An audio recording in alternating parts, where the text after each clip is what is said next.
Welcome to Talkin' Baseball with Brian Stull and Andy Van Slyke, exclusively on 101sports.com. Welcome back to 101sports.com with Andy Van Slyke. I'm Brian Stull, another edition of Talkin' Baseball, and it's okay to say it now, right? The floodgates were officially opened?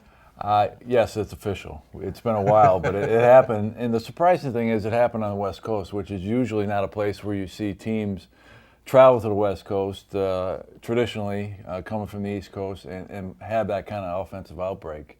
Normally you go to Dodger Stadium or you go to places like that and you don't see a lot of offense, but the Cardinals certainly went against tradition and really played really good baseball. No doubt about it. And leading the charge, Lance Berkman, recognized for his efforts as the National League Player of the Week. How contagious is that? I mean, Lance had said, look, we've got the track record, we've got the personnel here, we've got the resume, and then he goes out and he does it on the field. How contagious is that for the rest of the team? Well, I think, Lance swinging the bat well, it helps. It always helps when your veterans swing the bat well, because then the young guys can look at them and they can relax a little bit more.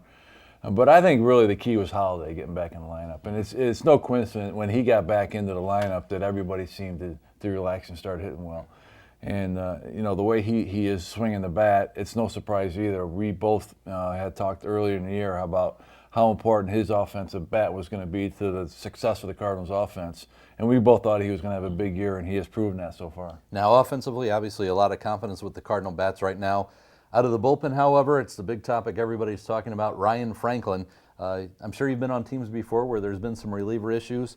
How do the Cardinals handle this? What is the best answer as far as dealing with the closing situation? Well, I think the perfect scenario would be if Franklin went to Tony and said, listen, I don't want to hurt the team anymore. I don't know if that's going to happen. But right now he has hurt the ball club immensely. And the club could be 12-4, maybe 11-5 or whatever, if you haven't had those blown saves.